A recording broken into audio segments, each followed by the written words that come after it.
할렐루야. 다시 한번 할렐루야.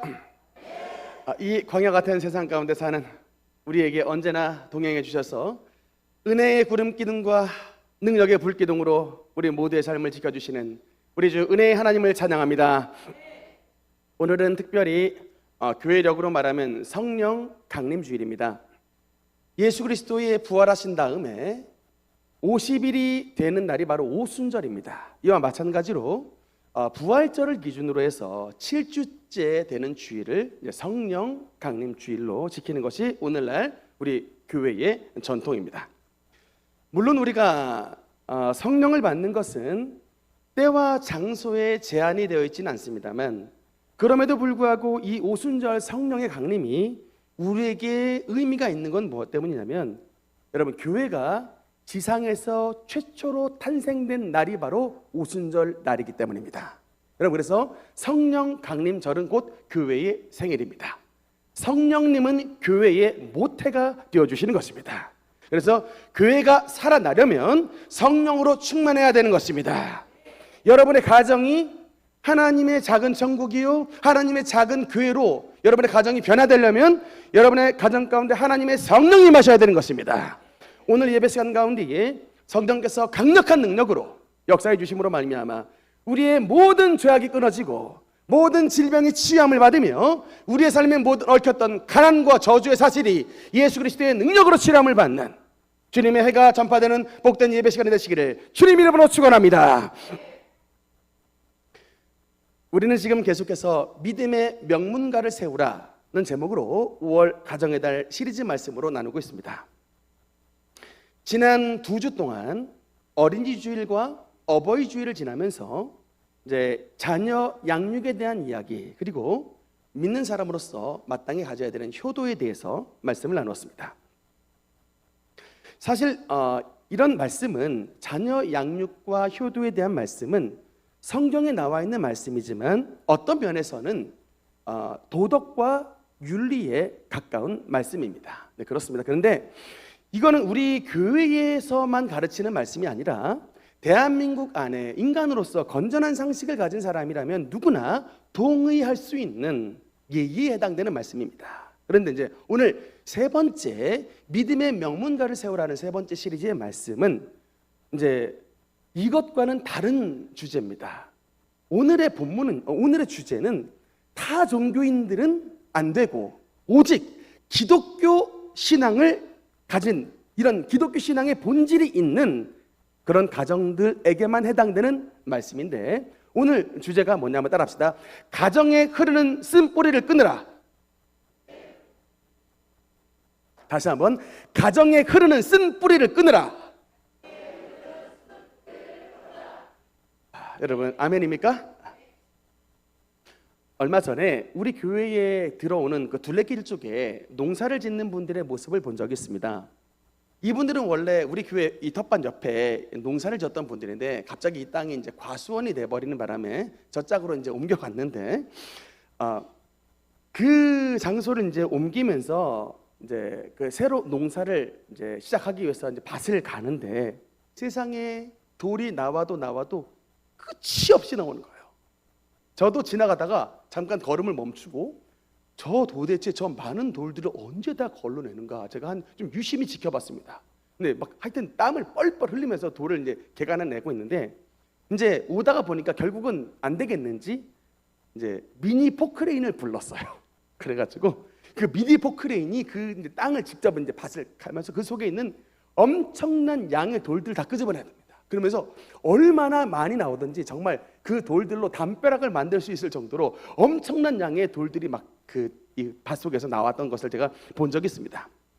그런데 만약에 근데 그 현장 속에서 지나가는 어떤 농사도 아무것도 모르는 사람이 그 이제 열심히 일하는 아저씨한테 질문을 던지는 거예요. 농부 아저씨들한테, 아저씨, 그냥 그 밭에 씨 뿌리면 되지, 왜 그렇게 고생하면서 일일이 돌들을 걸러내세요? 라고 만약에 질문을 한다면 이 아저씨가 뭐라고 말을 할까? 야, 이 사람아, 누구는 고생이 뭐 좋아서 하냐? 돌천진 이 밭에 씨를 뿌리면 어떻게 작물이 그 뿌리를 깊이 내리고 농사가 잘 되겠는가? 라고 반문을 하지 않겠습니까? 현명한 농부라면 그 밭에 있는 박힌 돌들을 남김없이 골라냅니다. 왜? 힘들지만 그래야 농사가 잘 되니까. 현명한 농부라면 그 속에 그 텃밭에 있는 모든 잡초나 쓸데없는 식물들은 그 뿌리를 남김없이 제거합니다. 왜요? 그래야 그 잡초가 자라서 멀쩡한 식물들을 침범해 오지 않으므로 농사가 잘 되기 때문인 것입니다. 사랑하는 여러분, 오늘의 주제, 가정에 흐르는 쓴 뿌리를 끊으라 라는 주제의 말씀은 영적인 농사에 관한 말씀입니다. 왜 신앙생활이 이토록 오래 했는데 나름대로 주일 성수하고 예배 참여 잘하고 기도도 드리고 헌금도 드렸는데 나름대로 이렇게 예수님을 믿는다고 했는데 왜 우리 집안은 이렇게 황폐하고 말랐는가? 라는 것을, 왜 우리 집안은 이렇게 싸움이 그치지 않고 다툼이 많으며 질병과 병마의 불행이 끊어지지 않고 그렇게 어르신들을 욕했던 그 나쁜 행동들이 왜 지금 왜 우리의 자식들이 똑같이 되물림하며 되풀이하고 있는가? 여러분, 이런 고민들이 저와 여러분의 가정 가운데 있을 수 있습니다. 뭐가 문제일까? 여러분, 뭐가 문제일까요? 여러분이 물려받은 가문의 텃밭이 아직 옥토가 되지 않았기 때문입니다. 돌들이 가득하고 잡초가 우거지고 이런 땅인데 여러분이 그 땅을 그냥 있는 그대로 이 상태에서 농사를 지으려고 믿음의 씨앗들을 뿌리니까 이 밭에 이미 심겨졌던 돌들과 이 밭에 미리 심겨졌던 쓴 뿌리들이 우리가 뿌려졌던 이런 축복의 씨앗들을 자라나지 못하게 방해하는 역사들이 여러분의 가정과 가문 가운데서 나타나고 있더라 라고 말씀하고 있는 것입니다. 그래서 성경은 우리에게 뭐라고 말씀을 하느냐? 호세아서 10장 12절 말씀해 보니까 우리 한번 큰 소리로 같이 읽겠습니다. 시작. 너희가 자기를 위하여 공의를 심고 인애를 거두라. 너희 묵은 땅을 기경하라. 따라합시다. 너희 묵은 땅을 기경하라. 갈아엎으라는 것입니다. 너희의 옛 땅을 가만히 두지 말고 너희의 이런 묵어버린 땅을 하나님의 성령의 쟁기와 삽으로 뒤집어 엎어서 하나님의 옥토로 만들어내라는 것입니다.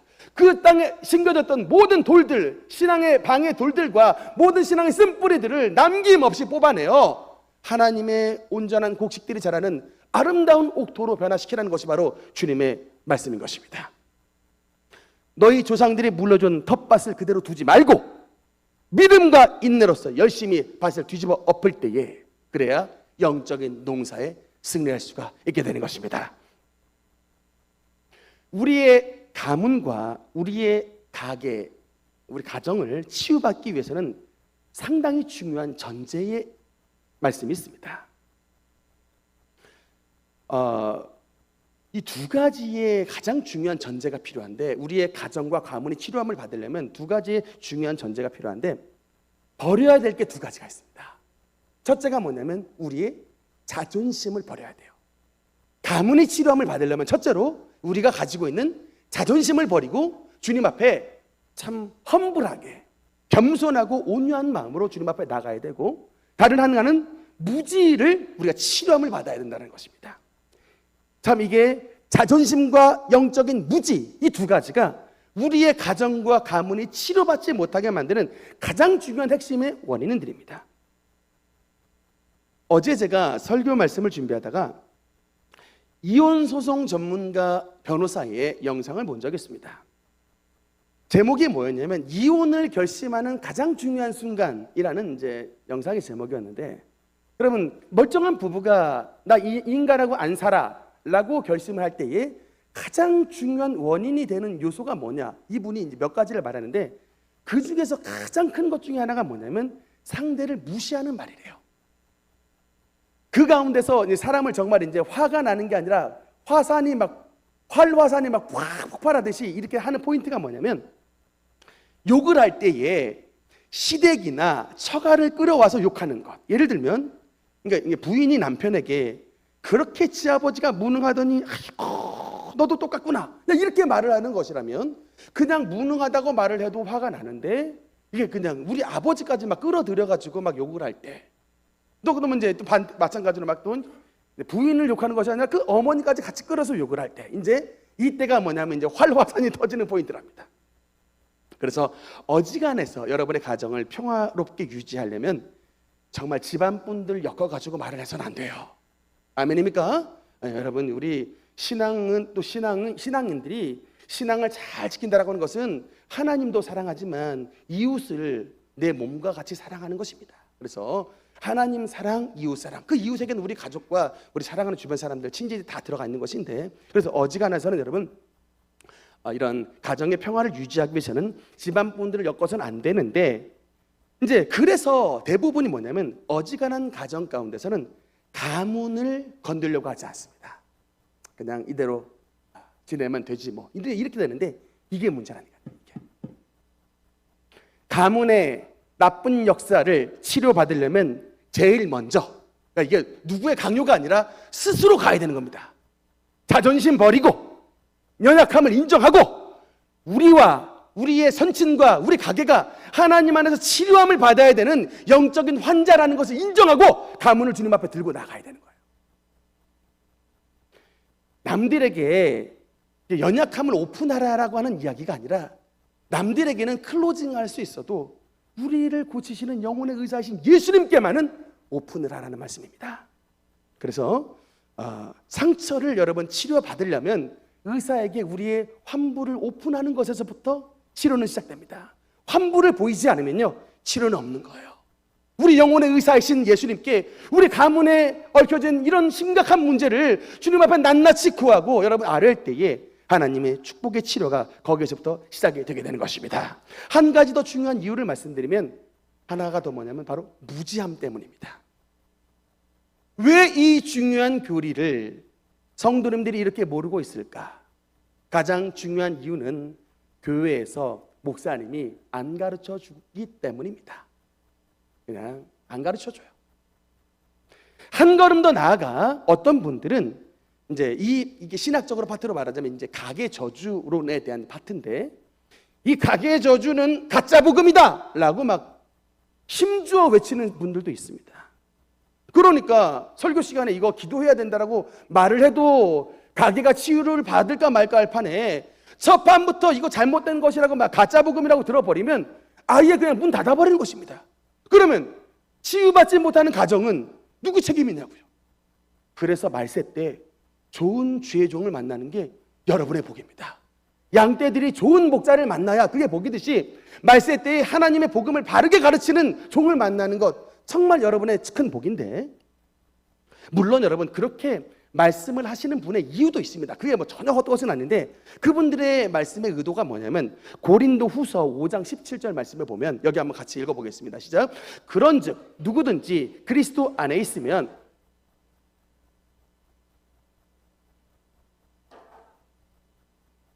여러분 여기의 말씀을 보면 누구든지 그리스도 안에 있으면 새로운 피조물이라 이전 것은 지나갔으니 다 새것이 되었다라고 말하는데, 너희는 왜 이 조상의 저주를 자꾸 갖고 와가지고 왜 옛일을 자꾸 언급을 하느냐? 우리는 새것이 됐는데. 여러분 어떻게 말하면 일리가 있는 말씀입니다. 근데 여러분 제가 여기서 좀 이해를 쉽게 하기 위해서 여러분의 신학적인 용어를 두 가지를 알아야 되는데, 제가 뭐라고 써놨냐면 칭의와 성화에 대해서 말씀을 하겠습니다. 여러분 칭의라는 단어가 뭐냐면 주님께서 우리를 의롭다고 칭해 주시는 것, 그게 바로 칭의고, 성화는 뭐냐면 그리스도를 닮아 거룩한 존재가 되었다라는 게 바로 성화예요. 근데 여러분 우리가 어느 때에 그리스도의 의를 받느냐? 여러분 우리가 어느 때에 그리스도의 의를 받냐면 바로 예수님을 믿습니다 라고 말하는 칭의의 순간에 여러분 우리가 주님의 의를 받는 거예요. 왜냐하면 여러분 십자가 상에서 죽기 전에 회개했던 강도 있죠. 사실은 살아가면서 아무것도 잘한 거 없습니다. 딱 하나 뭐 했어요? 십자가 상에서 예수님께 자신의 모든 죄를 컨페스했습니다. 주님 내가 죄인입니다. 그때에 예수님께서 그 회개를 받으시고 오늘 네가 나와 함께 낙원에 있으리라 말씀하셨어요. 그래서 여러분 이게 칭의라는 것은 우리가 회개하고 내가 예수님을 믿습니다 라고 말하는 순간 예수님의 의가 보혈이 우리에게 덮여서 우리가 의롭다고 칭함을 받는 거예요. 우리의 행동이 아니라 우리의 노력이 아니라 의롭다 칭함을 받는 순간 우리는 의인이 되는 것입니다.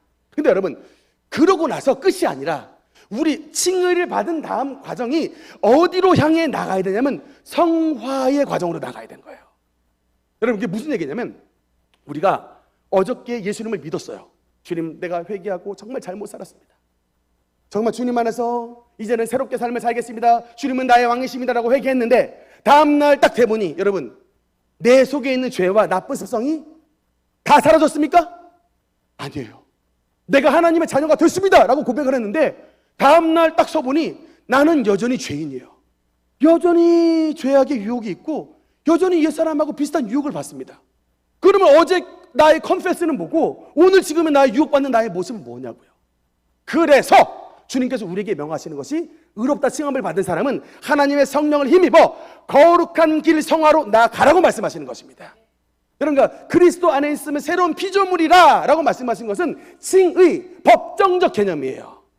그러나 여러분, 현실적으로는 법정으로는 우리가 하나님의 자녀가 됐지만 우리가 옛 습성이 아직 때가 옛 습성이 배어있기 때문에 성령을 의지해서 가나안 땅으로 날마다 걸어가야 되는 성화의 과정을 거쳐가야 되는 것입니다. 여러분, 지금 말하는 가계의 쓴뿌리를 제거하라 라고 하는 것은 성화의 한 방편인 것입니다. 이해됐으면 아멘. 그러니까 여러분, 그래서 우리가 의롭다 됐다는 것을 부정하는 게 아니라 우리가 오늘 새롭게 삶을 살아가야 되는데 주님 안에서 그런 성화의 길을 걸어가는 한 가지 방편에서 중요한 방법이 우리 대로부터 물려받았던 이런 죄성과 나쁜 것들을 하나님의 능력으로 골라내는 영적인 기경을 하는 것이 바로 우리 하나님께서 우리에게 명해 주신 하나님의 신앙의 방법인 것입니다.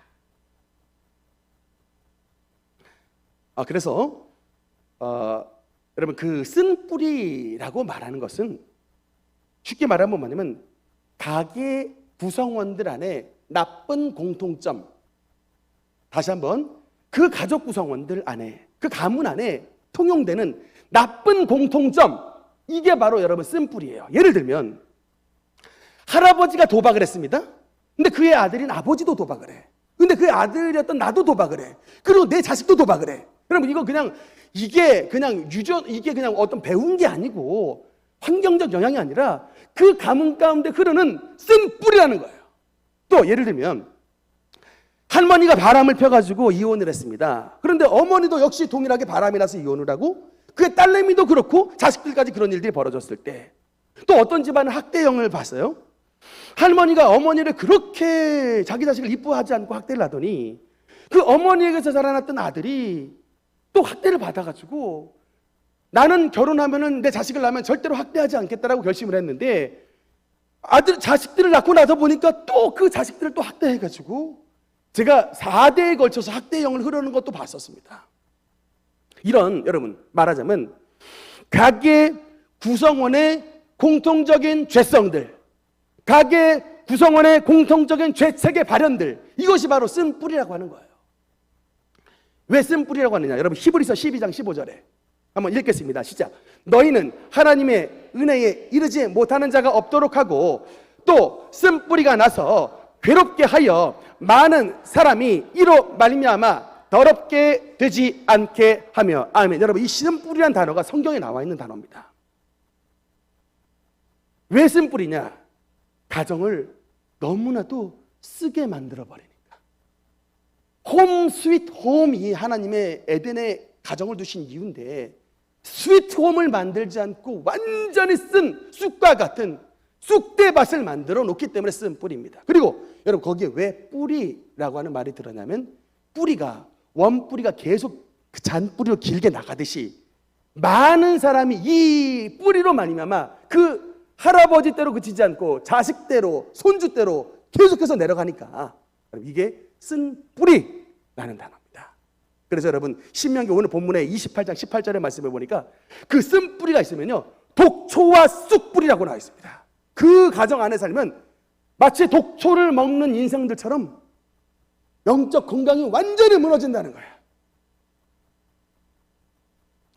그래서 일단 쓴 뿌리에 대해서 몇 가지 정리를 해보겠습니다. 첫 번째, 가문에 흐르는 쓴 뿌리는 대체 왜 생기는 것일까? 첫 번째 질문, 신명기 28장 18절 말씀 우리 한번 여기 같이 읽겠습니다. 시작. 너희 중에 남자나 여자나 가족이나 지파나 오늘 그 마음이 우리 하나님 여호와를 떠나서 그 모든 민족의 신들에게 가서 섬길까 염려하며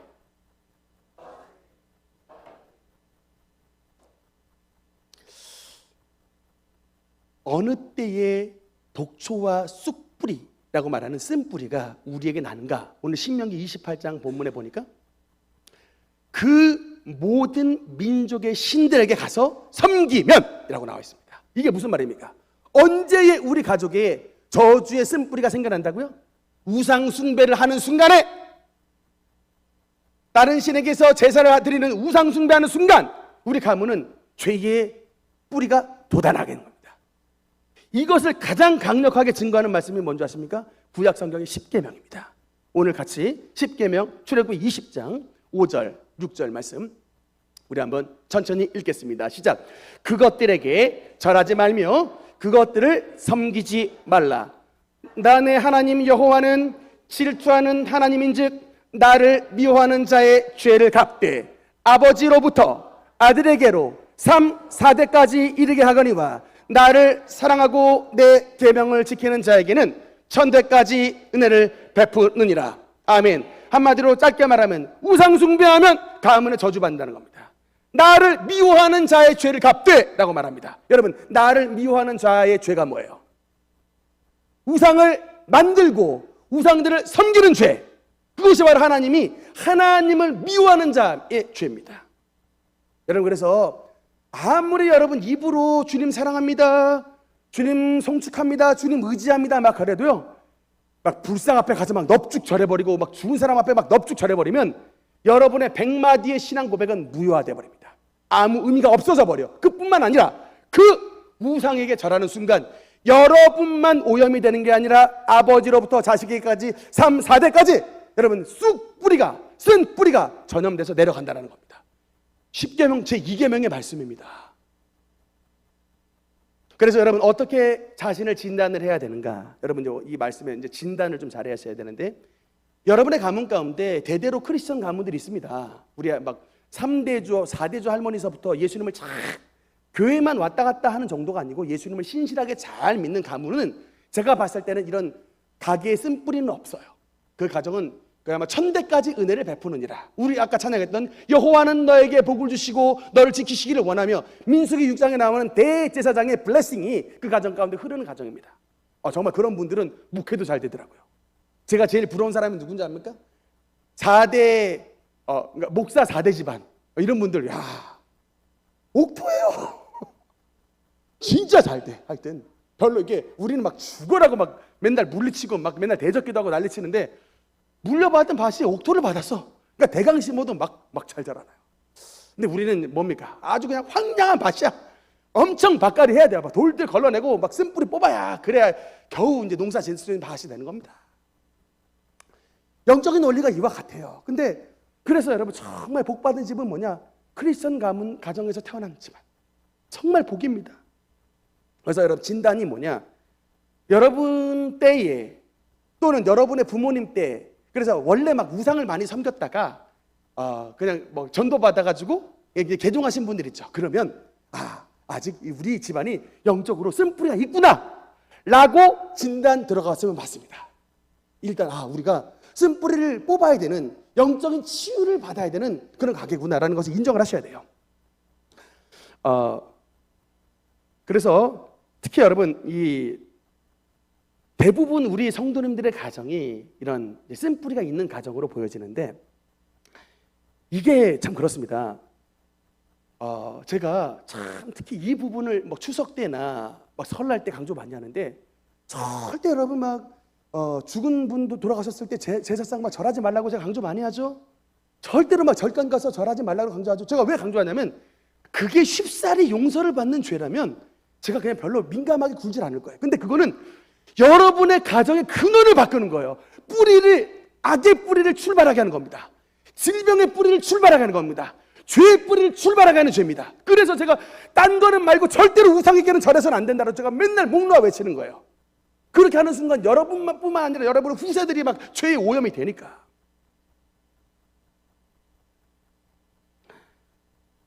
특히 여러분 이 쓴뿌리를 지는 가게를 보면 전 세 가지로 특징을 한번 전놨는데, 쓴뿌리가 있는 가게는 여러분 첫 번째 뭐냐?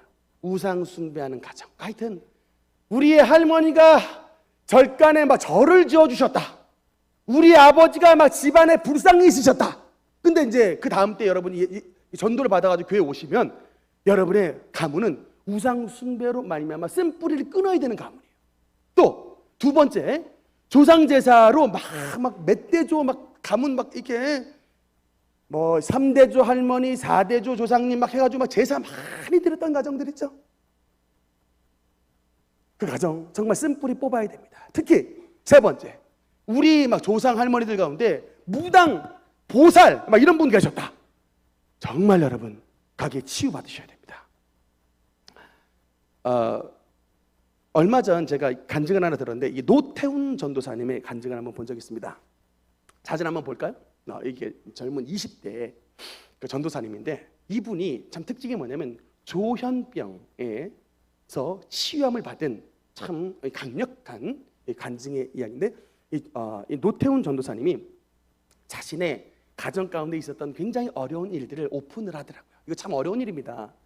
가정이 솔직히 좋은 일도 오픈하고 싶지, 가정 가운데 있었던 어려운 일들, 나쁜 일들을 오픈한다고 하는 것은 굉장히 어려운 일인데, 그럼에도 불구하고 오늘날 자기처럼 멘탈 디지즈에 걸려있는 사람이 굉장히 많으니까, 이 정신적인 어려움을 겪는 사람이 많으니까 자신의 것을 오픈함으로 다 치유함을 받기 위해서 이분이 오픈을 하셨는데, 정말 어려운 가정에서 태어나셔가지고 특히 이분의 표현에 의하면 365일 가운데 360일을 싸우는 가정이었대요.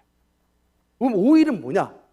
그러니까 뭐 설날, 추석 뭐 이런 것 때문에, 명절 때문에 딴 데 가느라고 못 싸웠지, 하여튼 가족 구성원이 모이는 360일 동안은 싸웠는데, 그냥 싸우는 게 아니라 특히 이게 막 부모님의 학대와 이 형제 간의 사이가 너무 안 좋아가서 자기는 자기 동생이 있었는데 진짜 부엌에 칼 빼들고 싸웠답니다. 방문을 항상 걸어놓고 잠그고 잤대요. 혹시 내가 잘 때 이놈이 칼을 들고 와서 나를 진짜 찌를까봐 방에 문을 잠그고 잤는데, 이제 거의 뭐 20살 성인이 돼서는 이게 이제 우리가 이렇게 하면 나라의 어떤 법적인 어떤 죄인이 될 것 같기 때문에 사랑해서가 아니라 성인이 돼서는 이제 이걸 하지 말아야 되겠다고 이제 끊어지긴 했지만, 10대 때까지는 그렇게 막 칼을 들고 싸우는 그런 집안이었는데, 특히 이제 이렇게 참 불행한 가정에서 태어났기 때문에 이분이 뭐를 시도를 했냐면 자살 시도를 했어요. 그래서 정말 이제 옥상에 올라가서 자신의 몸을 확 던지기 직전이었는데, 그때 그 순간에 자신의 가슴 속에 음성이 말씀하신답니다. 아들아, 죽지 마! 갑자기 마음의 소리가, 아들아 죽지 마. 근데 그 정말 하나님의 음성을 하고 나중에 얘기를 하는데, 그 하나님의 음성을 듣고 자기가 탁 멈추긴 했는데, 정말 자기가 뛰어내리기 바로 직전까지 갔었는데 하나님의 음성 덕분에 살았는데, 그렇지만은 그 속에 있는 아직 이 이제 나쁜 영들이 빠지지가 않은 상태에서 귀신의 역사가 이제 교회를 갔더니 더 발현하더랍니다.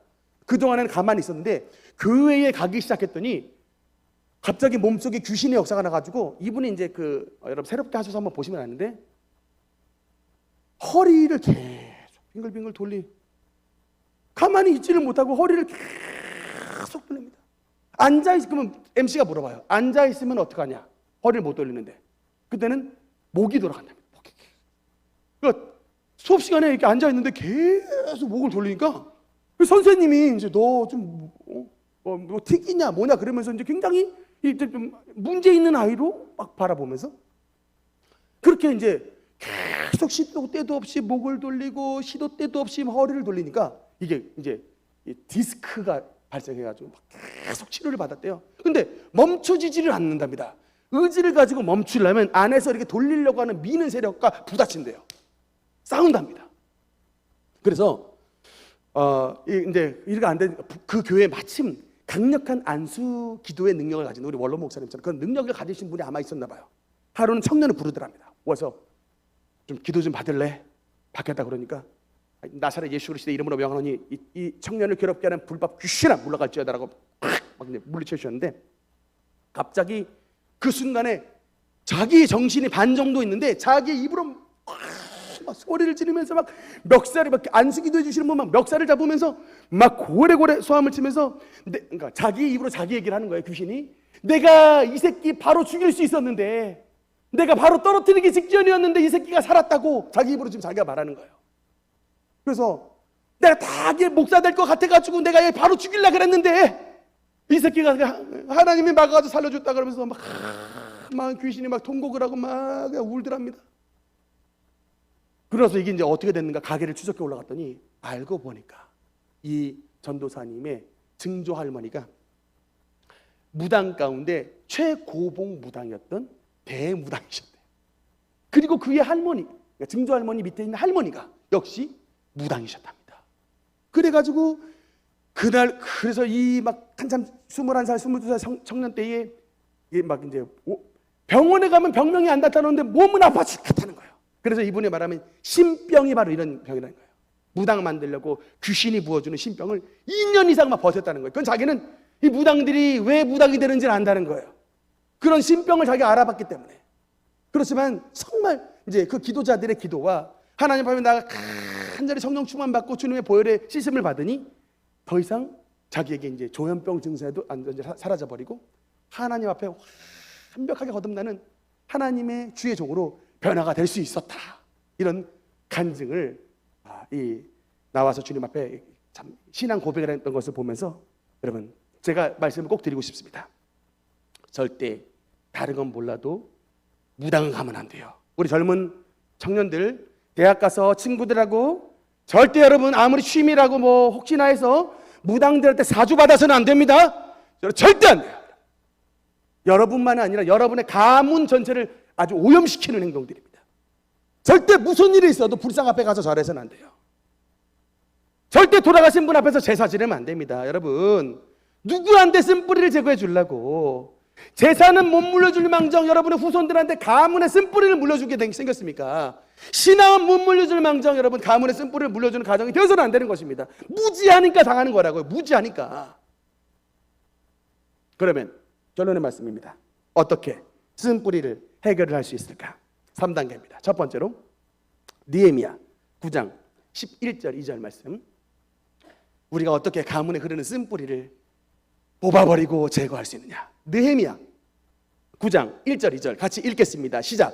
그날 29날에 이스라엘 자손이 다 모여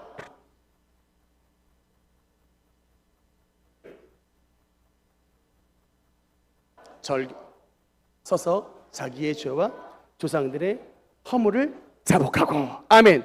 여러분 가문에 흐르는 쓴뿌리를 끊으라 라고 했을 때 첫 번째 요소는 바로 회개입니다. 따라합시다. 회개.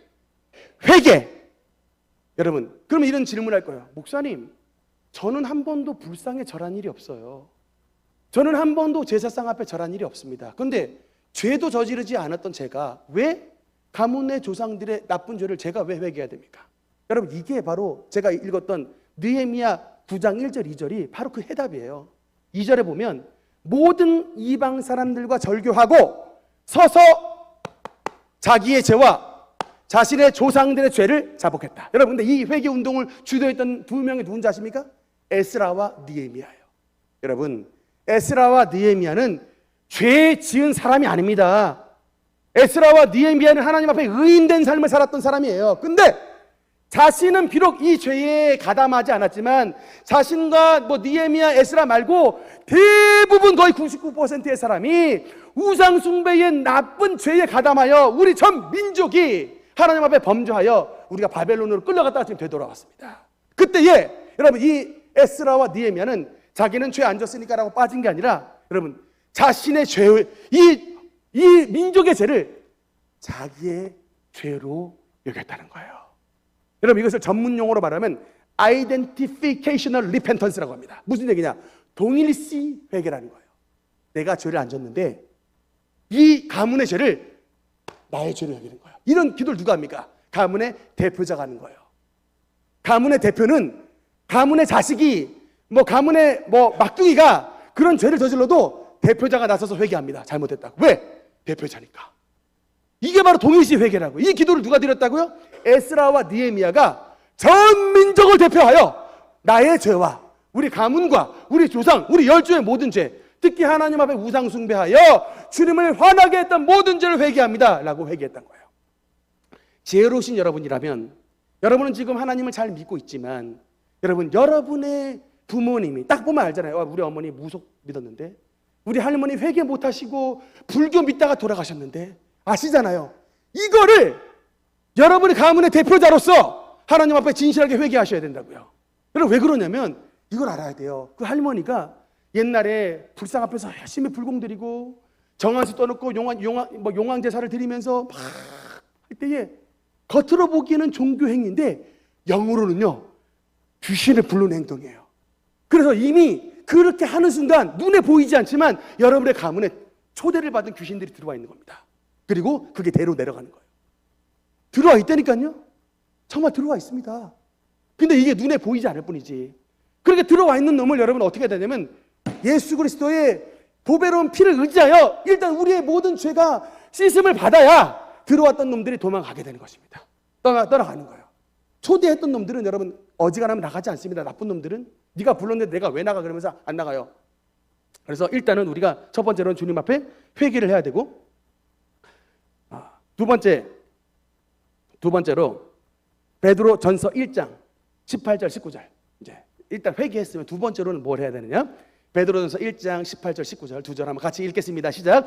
너희가 알거니와 너희 조상이 물려준 헛된 행실에서 대속함을 받은 것은 은이나 금같이 없어질 것으로 된 것이 아니요 오직 흠없고 점없는 어린 양 같은 그리스도의 보배로운 피로 된 것이니라. 아멘. 따라합시다. 그리스도의 보배로운 피로 된 것이니라. 그리스도의 보배로운 피로 된 것이니라. 첫 번째 회개했다면 두 번째는 우리 가문을 어떻게 해야 된다? 유월절 어린 양 피가 여러분 문설주에 발랐을 때에 여러분 애굽 땅에 있는 죽음의 사자가 다 그 이스라엘 백성들 문설주에 피가 발라져 있는 것을 다 패스 오버해서 유월절이 됐듯이 여러분 여러분의 가문에 유월절 어린 양 보배로운 피를 발라주셔서 더 이상 여러분의 가문에 악한 것들이 들어오지 못하도록 여러분께서 가정을 주님의 보혈로 발라주셔야 되는 겁니다. 눈을 감고 여러분의 가정에 여러분의 가게에 주님의 피를 바르셔야 돼요. 문설주와 임방에 어린 양 예수 그리스도의 피를 발랐을 때에 여러분 그 가정 안에 있는 모든 애굽의 10가지 재앙이 들이닥치지 않았듯이 여러분의 가정 가운데 주님의 보혈을 바르면 여러분 패스 오버 되는 겁니다. 특히 여러분 기억해야 될 것은 뭐냐? 상징물들을 제거해야 돼요. 여러분 혹시 부적 가지고 계시는 분들 있습니까? 부적? 여러분의 집안에 부적 붙으신 분 있어요? 귀신의 상징물이에요. 귀신의 통로입니다. 은혜 받으시려면 상징물들부터 제거하세요. 여러분 혹시 여러분의 이름이 절간에 들어가신 분 있습니까? 그런 분들 있어요. 태어날 때 할머니가 아주 신실한 불교 신자여가지고 우리 손주를 여러분이 이게 막 어느 절간에 이름을 바치는 경우 있다고요. 여러분 이거 여러분이 아직 끊기 전에는 그 인플루언스를 받는 거예요. 여러분 제거해야 돼. 어떻게 제거하느냐? 하나님 앞에 회개 기도하고 주님 우리의 어르신들이 하나님을 알지 못하여 이게 바른 줄 알고 이렇게 사신 우상에 나의 이름과 우리 자식들의 이름을 거기 넣었는데 주님 이것은 예수 그리스도의 보혈로 무효입니다. 이것은 예수 그리스도의 이름으로 아무것도 아닌 게 되었습니다. 나는 나의 이름과 나의 자식들의 이름은 하나님 나라 입적이 되었음을 믿습니다 라고 선포해야 되는 거예요.